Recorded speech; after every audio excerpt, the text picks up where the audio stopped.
है ना वो पढ़ना है। जो मैनुअल ओपन कास्ट वर्किंग है रेगुलेशन नंबर 105 में, और मैकेनाइज्ड ओपन कास्ट वर्किंग है वो रेगुलेशन नंबर 106 में है।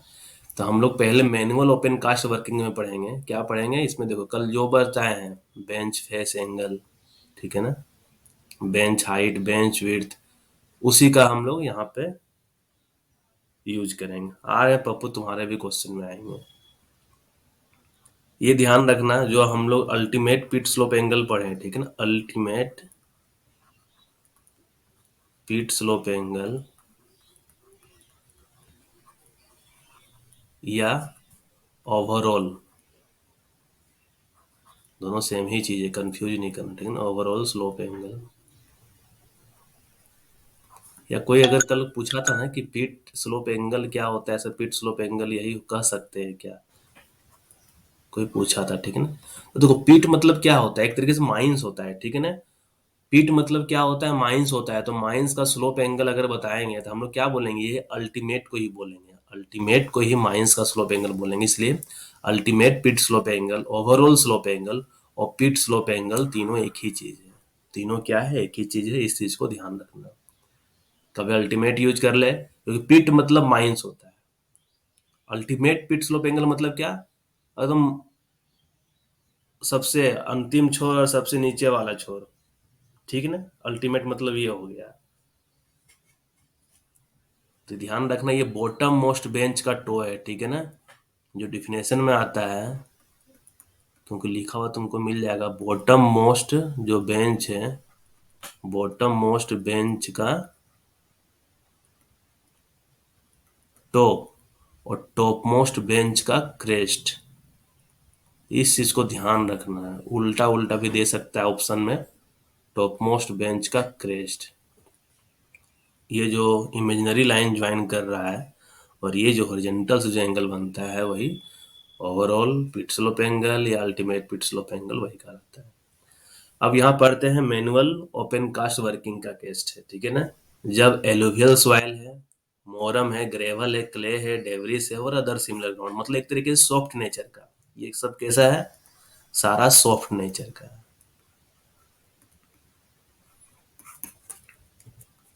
जैसे देखो ये एलुवियल सॉइल हो गया, ठीक है ना,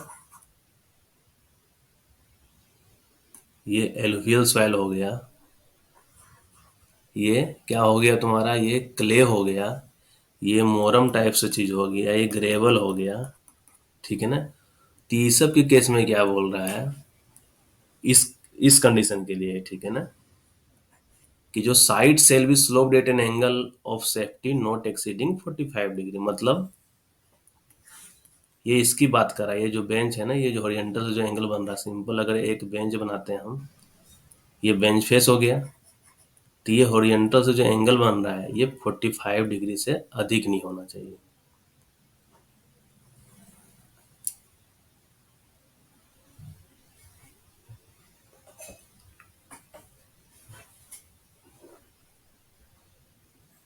ठीक है, ये 45 डिग्री से अधिक नहीं होना चाहिए। या अगर रीजनल इंस्पेक्टर कोई एंगल बोल देता है, रीजनल इंस्पेक्टर बोलता है नहीं आप चलिए 45 से बढ़ा कर रख सकते हैं 50 डिग्री, नहीं आप 45 नहीं आप 40 से रख सकते हैं, तो अगर रीजनल इंस्पेक्टर जैसा बोलेगा तो हम लोग चेंजेस कर सकते हैं, ठीक है।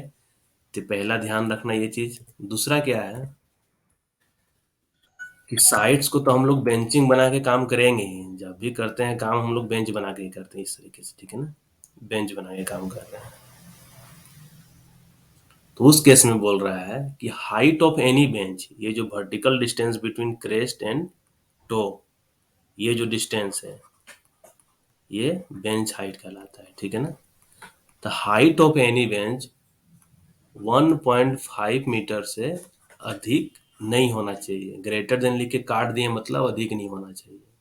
तो उस केस में ये ध्यान रखना, ओपन कास्ट में जो विड्थ ऑफ बेंच होता है ना, किसी भी केस में, मतलब ओवरऑल जनरली क्या कंसीडर किया जाता है कि विड्थ ऑफ बेंच है ना, हमेशा हाइट ऑफ बेंच के इक्वल रहेगा या ग्रेटर रहेगा। अगर कोई जनरल क्वेश्चन पूछता है कि बताओ जी कि हाइट ऑफ मतलब ओपन कास्ट माइंस है, वहां बेंच हाइट है और बेंच विड्थ होता है, तो बेंच विड्थ बेंच हाइट में क्या रिलेशनशिप हो सकता है, तो रिलेशनशिप यही हो सकता है कि बेंच विड्थ जो होगा ना वो हमेशा बेंच हाइट से ग्रेटर देन इक्वल टू हो सकता है। बाकी अलग अलग कंडीशन में अलग है, लेकिन हमेशा क्या रहेगा, मिनिमम जो कंडीशन है ये जरूर होना चाहिए। मिनिमम कहाँ तक जा सकते हैं हम लोग, कि बेंच हाइट मतलब width of the bench equal to bench height तक जा सकते हैं, नहीं तो बेंच हाइट हमेशा ग्रेटर रहेगा, मतलब बेंच विड्थ हमेशा ग्रेटर रहेगा, बेंच हाइट विड्थ के कंपेरिजन में कम रहेगा। ठीक है, तो इस चीज को हम अच्छे से नोट कर लेना। ये सब क्वेश्चन है ना, कहीं कहीं इंटरव्यू में पूछ देता है कि बताओ बेंच हाइट बेंच विड्थ में क्या रिलेशन है। कुछ कंडीशन नहीं है कि सॉफ्ट है, ग्रेवल है, मैकेनाइज्ड माइंस है, कोई दिक्कत है उस सब की नहीं। खाली बोल रहा है कि आप जनरल क्या जानते हैं। कोई लड़का बोल देगा sir bench height bench width से ज्यादा होना चाहिए, तो गलत हो जाएगा, इंटरव्यू वहीं समझ जाएगा कि गलत बोल दे रहे हैं। ठीक है ना, तो बेंच विड्थ हमेशा बेंच हाइट से ग्रेटर देन या इक्वल टू होना चाहिए, उससे लेस देन कभी नहीं होना चाहिए। तो यहाँ पे लिखा हुआ है क्या, कि breadth thereof shall not be less than height, मतलब जो विड्थ है कभी भी हाइट से कम नहीं होना चाहिए। ठीक है ना, और फिर रीजनल इंस्पेक्टर अगर कुछ छेड़छाड़ करना चाहा कि आप इतना विड्थ रखिए इतना हाइट रखिए, तो रीजनल इंस्पेक्टर के अकॉर्डिंग चलेंगे। रीजनल इंस्पेक्टर कौन होता है, एक होता है चीफ इंस्पेक्टर ऑफ माइंस, ये मेन बॉस हो गया। और रीजनल इंस्पेक्टर के अलग अलग एरिया में अलग अलग माइंस को सुपरवाइज करने के लिए, अपना हेल्प करने के लिए रीजनल इंस्पेक्टर रखता है। जैसे मैनेजर को असिस्ट करने के लिए असिस्टेंट मैनेजर होता है, उसी तरीके से एक तरीके से बोलो चीफ इंस्पेक्टर को असिस्ट करने के लिए हर एक माइंस में, मतलब हर एक माइंस में नहीं है, हर एक माइंस एक एरिया हो गया, एक एरिया के अंदर मान लो 4-5 माइंस आ गया। ठीक है ना, तो उस माइंस का देखरेख करने के लिए रीजनल इंस्पेक्टर का नियुक्ति किया जाता है। तो उसका जिम्मेवारी वही है, क्योंकि चीफ इंस्पेक्टर तो एक है, प्रधानमंत्री तो सभी जगह जाके सभी स्टेट में जाके तो देख नहीं सकता है। इसके लिए क्या किया है, वो सभी स्टेट में चीफ मिनिस्टर है, मुख्यमंत्री होता है। तो उसी तरीके से यहाँ है कि चीफ इंस्पेक्टर तो सभी माइंस में जाके विजिट नहीं कर सकता है। इसके लिए वो क्या क्या है, सभी माइंस में विजिट करने के लिए, देख रेख करने के लिए, सुपरविजन करने के लिए डीजीएमएस की ओर से रीजनल इंस्पेक्टर रखा हुआ है। ठीक है,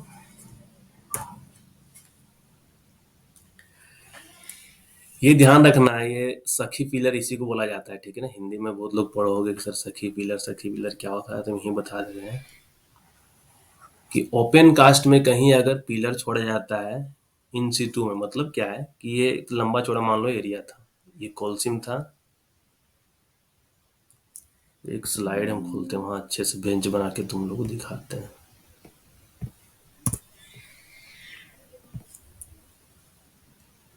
ठीक है,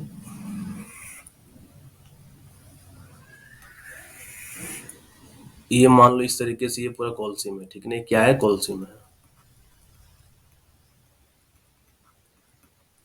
अब क्या किए हैं हम लोग कि चलो हम लोग इसको सीधा थोड़ा बना देते हैं। ठीक है ना, सीधा कोलसिम में ट्रायंगुलर जो बन गया है, ठीक, कोलसिम ऐसा गया हुआ है। अब क्या करेंगे हम लोग, कुछ पोर्शन छोड़ देंगे। जैसे मान लो इधर एक पोर्शन छोड़ दिए, इधर एक पोर्शन छोड़ दिए। ठीक है ना, ये छोड़ के बाकी बीच वाला पूरा एक्सकेवेट कर लिए। ठीक है, तो हम लोग क्या रहेगा, हम लोग कैसे जानेंगे कितना वॉल्यूम यहाँ से एक्सकेवेट कर लिए हैं, कि कितना कोयला यहाँ से निकाल लिए हैं, कितना टन।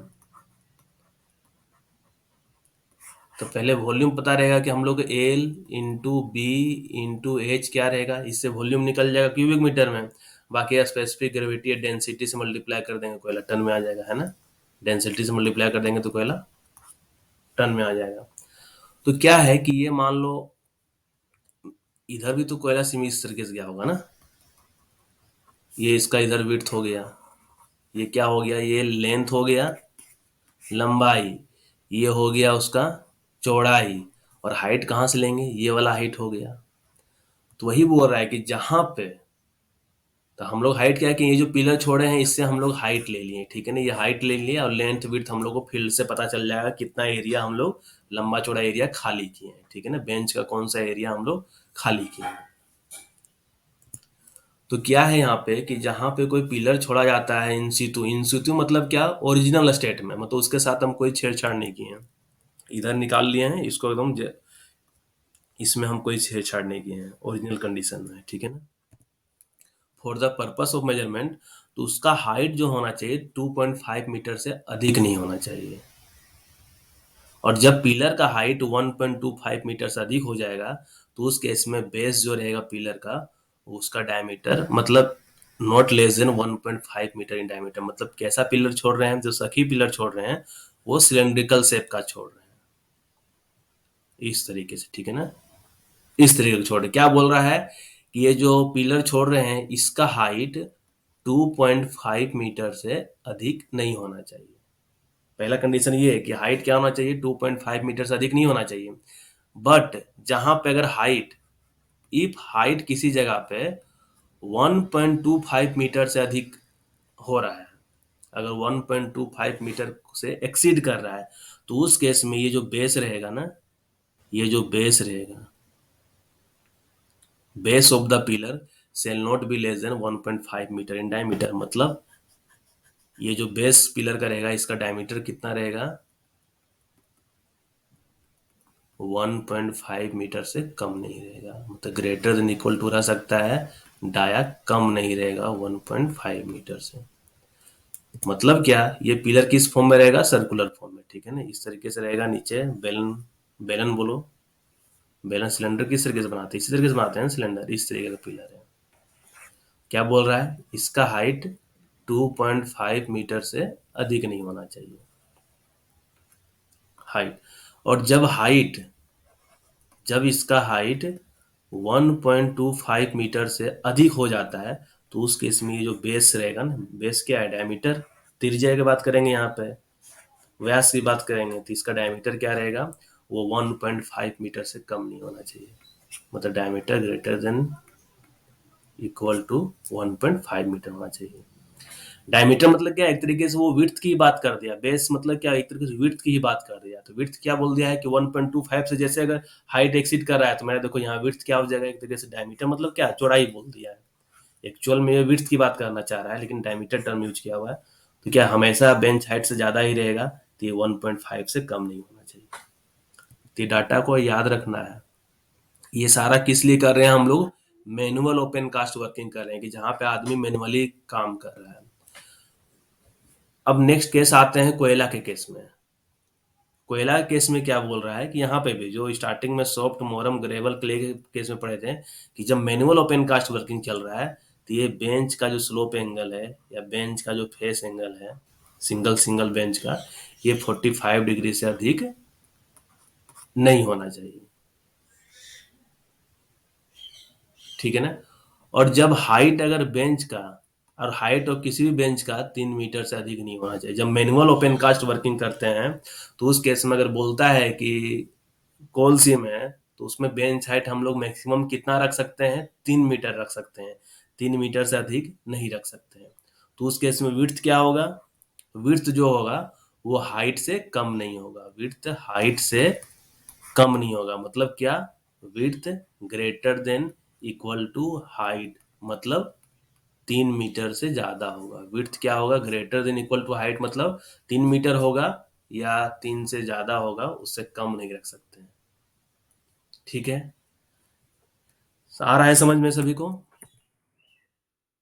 अगर ज्यादा रख देंगे तो फिर क्या होगा, देखो ये फेल कर जाएगा, बेंच फेलियर हो जाएगा, ठीक है ना। अब बेंच फेलियर हो जाएगा तो बहुत ज्यादा नुकसानदायक होता है, नुकसान कर देगा।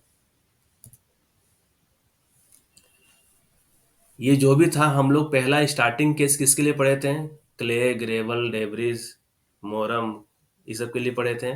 सक, उसमें क्या पढ़े थे कि 45 डिग्री से ज्यादा नहीं होना चाहिए, ठीक है, स्लोप एंगल।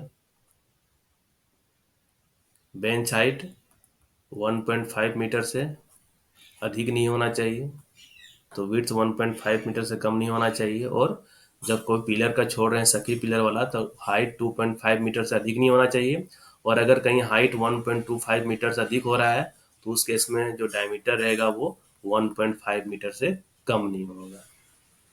कोयला केस में क्या पढ़ लिए, मैनुअल ओपन कास्ट वर्किंग में ही, कि स्लोप एंगल 45 डिग्री से अधिक नहीं होना चाहिए, और बेंच हाइट 3 मीटर से अधिक नहीं होना चाहिए।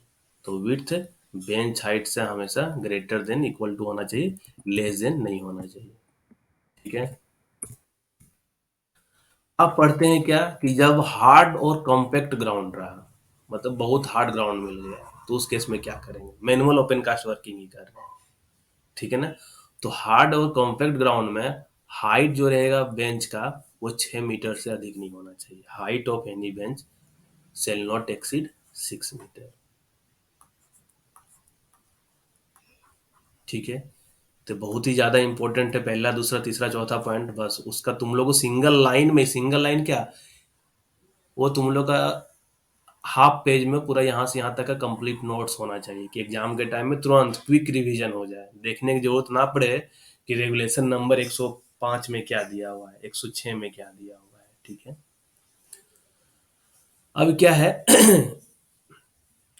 5वां नंबर में बहुत ही इंपॉर्टेंट है, बहुत बार एग्जाम में क्वेश्चन आया हुआ है कि note tree lose a stone और डेब्रिस। डेब्रिस मतलब क्या? मलबा। डेब्रिस मतलब क्या? मलबा, बेकार वाला चीज, बेकार का कूड़ा कचरा वगैरह जो होता है वो सारा चीज, ठीक है ना।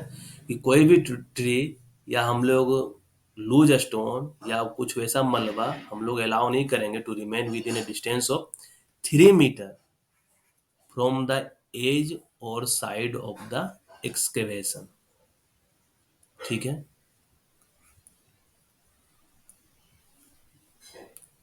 मान लो हम लोग मैनुअल ओपन कास्ट वर्किंग है, तो बेंच हाइट तो आदमी अपने हाइट के अकॉर्डिंग ही, ठीक है ना। ये ध्यान रखना कि जब मैनुअल ओपन कास्ट वर्किंग कर रहे हैं तो आदमी का जो हाइट रहेगा, और जहां तक वो हाइट हाइट रहेगा, और जहां तक अपना वो कुदाल के साथ जो भी बेलचा उलचा जो भी यूज करता है जहां तक पहुंच पाएगा, प्रैक्टिकल चीज है कि उससे ज्यादा हाइट नहीं रखेगा। क्यों? अगर ज्यादा हाइट रख देगा तो फिर क्या करेगा, वो अंडर कट करेगा। लेकिन यहाँ पे ये ध्यान रखना, हार्ड और कॉम्पैक्ट ग्राउंड में 6 मीटर तक का हाइट रख सकता है, क्योंकि यहाँ पे गिरने का चांस कम रहता है, ठीक है ना, इसलिए 6 मीटर हाइट बोल दिया है। तो ये क्या बोला है कि कोई भी ट्री डेब्रिस लूज स्टोन वगैरह हम लोग अलाउ नहीं करेंगे फ्रॉम द एज और साइड ऑफ द एक्सकेवेशन। मान लो हम लोग यहाँ से एक्सकेवेट कर रहा है, ये आदमी यहाँ पे एक्सकेवेट कर रहा है, ठीक है ना, यही फेस हो गया, मान लो यहीं से वो कुदाल बेलचा यूज करके एक्सकेवेट कर रहा है, तो ये एज हो गया एक्सकेवेशन का। तो एज ऑफ एक्सकेवेशन से 3 मीटर तक किसी भी दूरी पे हम लोग लूज स्टोन वगैरह रहना अलाउ नहीं करेंगे। क्यों? क्योंकि अगर मान लो लूज स्टोन रहा 3 मीटर ऊपर में दूरी तक, तो पता चला काटते काटते वो लूज स्टोन इसी के ऊपर गिर गया है, ठीक है ना। तो इसलिए यहाँ पे 3 मीटर तक पूरा क्लियर करके रखेंगे। और छठा नंबर में क्या दिया हुआ है, अगर ये पूछ देता है क्वेश्चन कि no person shall undercut any face और साइड, कि अंडर कटिंग के कारण क्या हो सकता है, ओवर हैंगिंग हो सकता है। अंडर कट होने के कारण क्या होगा, ओवर हैंग हो जाएगा। क्या होता है इसको समझो।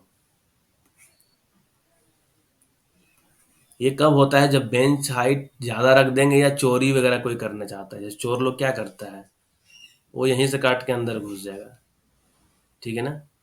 चोर लोग क्या करेगा, ये काट के अंदर घुस गए, ये क्या हो गया, अंडर कटिंग हो गया। मतलब क्या, किस तरीके का पोर्शन बच जाएगा अब यहाँ पे, किस तरीके का पोर्शन बच जाएगा, इस तरीके से बच जाएगा।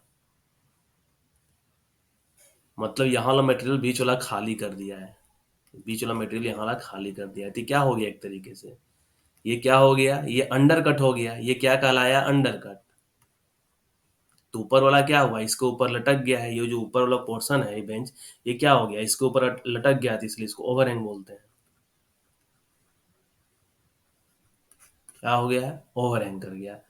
तो किसी भी पर्सन को अलाउ नहीं करेगा अंडर कटिंग करने के लिए, कि जिसके कारण ओवर हैंगिंग हो जाए, ठीक है ना। ओवर हैंग नहीं करना है, इसके लिए क्या करना है, अंडर कट नहीं करना है। अंडर कट हम लोग मशीनरी से भी नहीं करेंगे, ठीक है ना। जो मैकेनाइज्ड ओपन कास्ट माइंस में जो मशीनरी यूज करते हैं, उससे भी हम लोग अंडर कट नहीं करेंगे। क्योंकि अंडर कट उससे भी करेंगे तो क्या हुआ, ये अंडर वाला माल काट लेगा। वो कब होता है, जब बेंच हाइट हम लोग जरूरत से ज्यादा रख देंगे। मशीन मान लो यहीं तक पहुंच पा रहा है, ठीक है ना, मशीन यहीं तक पहुंच पा रहा है और बेंच हाइट हम लोग बड़ा रख दिए हैं। मान लो ये बेंच हाइट 10 मीटर रख दिए हैं, लेकिन मशीन कहाँ है, यहाँ खड़ा होकर 8 मीटर तक काट कर पा रहा है। तो 8 मीटर तक काटते काटते तो अंदर घुस जाएगा ना इस तरीके से, तो ये 2 मीटर ऊपर वाला छूट जाएगा, जो एक तरीके से ओवर हैंग का काम कर जाएगा, वो कभी भी गिर सकता है।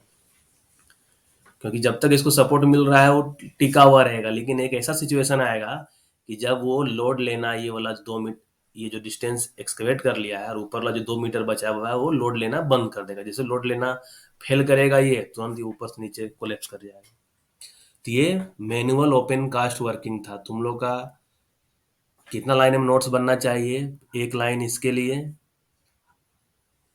एक लाइन इसके लिए, ठीक है ना? ये एक लाइन इसके लिए, दोनों के लिए। एक में तुम्हारा ये हो जाना चाहिए नोट्स सखी पिलर वाला, एक में कोयला का हो जाना चाहिए 3 लाइन में, एक ये 4 लाइन में, और एक ये 5 लाइन में 3 मीटर वाला। और लास्ट वाले में क्या लिखना है कि अंडर कट, अंडर कट कोई नहीं करेगा, और अंडर कट करेगा तो क्या होता है उसके कारण ओवरहैंग हो जाता है। बस 6 लाइन में तुम्हारा 104 नंबर, 105 नंबर रेगुलेशन आ जाना चाहिए, ठीक है? इससे ज्यादा में नहीं। हमको तो पूरा बताना पड़ रहा है, नहीं तो हम भी क्या करते हैं उसी तरीके का नोट्स बना के खत्म बात। अब देखो यहाँ पे क्या है, ये आगे मैकेनाइज्ड ओपन कास्ट वर्किंग, मतलब हम लोग यहाँ पे मशीन यूज कर रहे हैं, ठीक है ना? तो यहाँ पे क्या है, सॉफ्ट बेंच स्टार्टिंग में जिस तरीके से वहां दिया हुआ है वही यहाँ पे भी है, मोरम, ग्रेवल, क्ले, डेवरिस, सारा चीज दिया हुआ है। तो क्या बोल रहा है यहाँ पे, बेंच हाइट, ये जो बेंच हाइट है, vertical distance between crest and top of the bench, ये बेंच हाइट कहलाया। और ये क्या कहलाएगा, जल्दी से कोई बता दो, ये क्या कहलाएगा? कल भी हम बताए हुए थे, ये क्या कहलाएगा? बेंच विड्थ या बैंक विड्थ?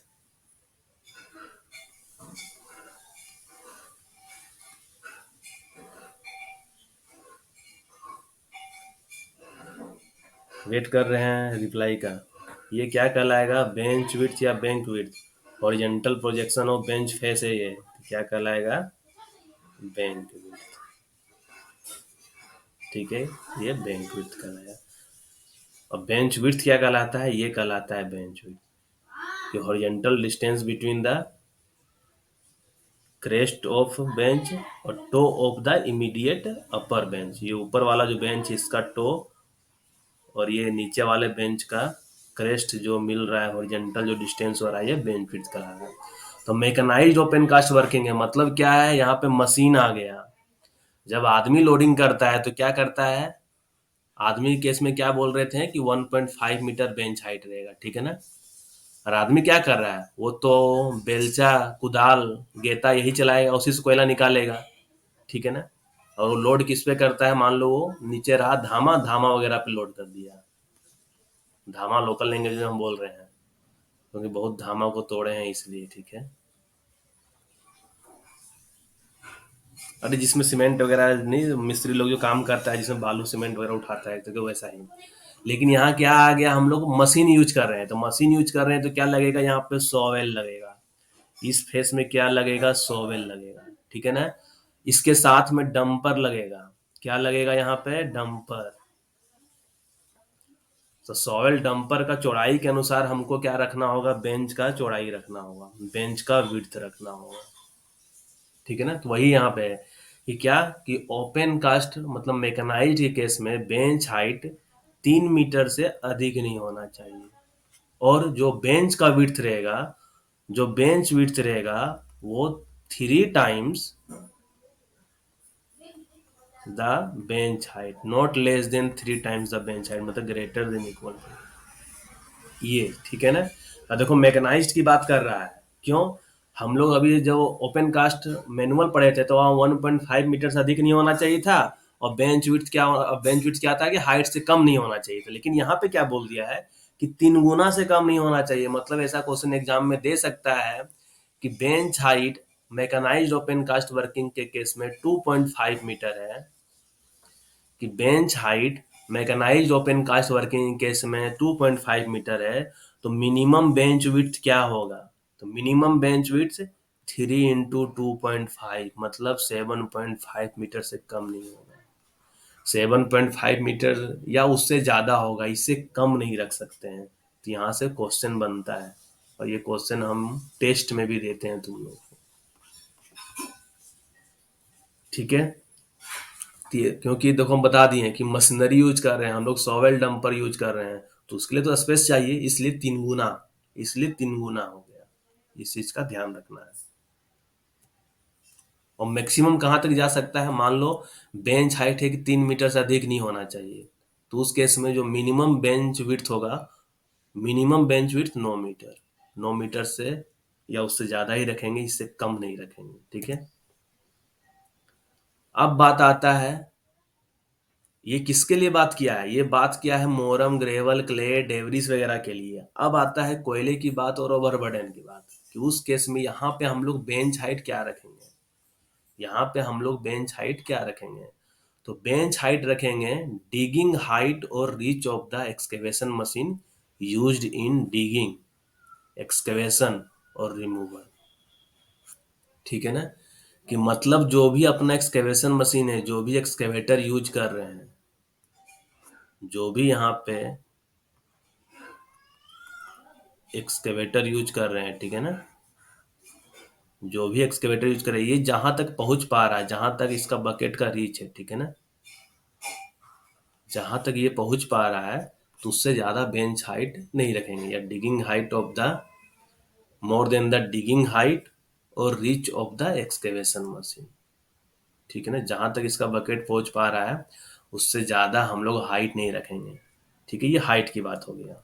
ये डिपेंड किस पे कर गया, ये कर गया मशीनरी पे, जो मशीन हम लोग यूज करने जा रहे हैं। अब बात आता है कि यहाँ पे विड्थ क्या होगा, ये जो विड्थ की बात कर रहा है, ये विड्थ क्या होगा। विड्थ मतलब देखो हम इस तरीके से दिखा रहे हैं, फ्लोर को दिखा रहे हैं, ठीक है ना, ये फ्लोर हो गया। हॉरिजेंटल डिस्टेंस अगर लेंगे तो ये क्रेस्ट और ऊपर वाले बेंच का टो का हॉरिजेंटल डिस्टेंस लेंगे तो ये विड्थ ऑफ द बेंच कहलाता है, ठीक है ना। तो विड्थ क्या रखेंगे, तो विड्थ का 3 केस दिया हुआ है, कि width of the widest machine plying on the bench plus 2 metre. अगर डंपर चल रहा है तो 3 times the width of the dumper, अगर डंपर चल रहा है तो 3 times the width of the dumper, 3 times width of dumper, 3 into है, ठीक है ना, गुना है वो।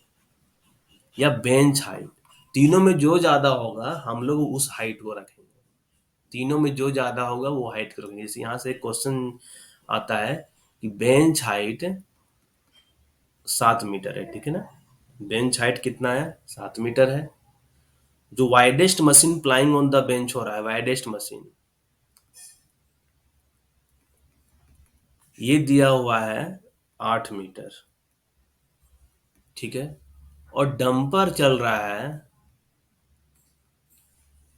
डंपर का विड्थ दिया हुआ है 4 मीटर। तब बताओ हम लोग बेंच विड्थ कितना रखेंगे।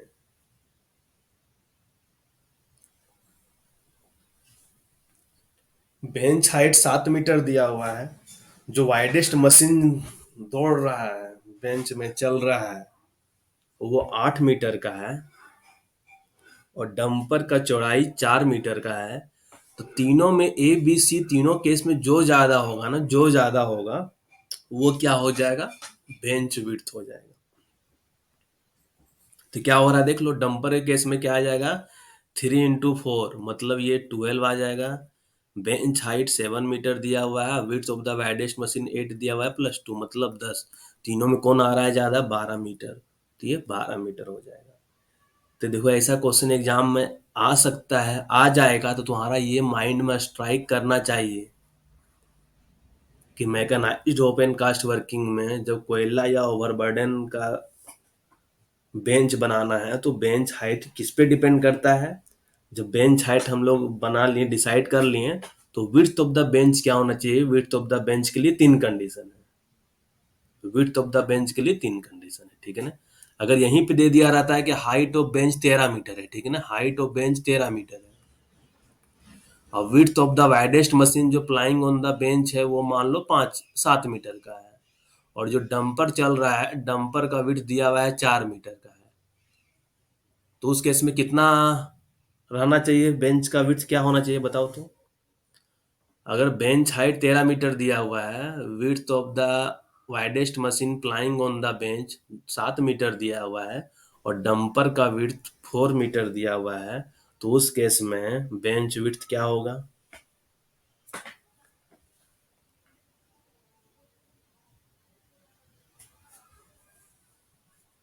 13 मीटर, ठीक है।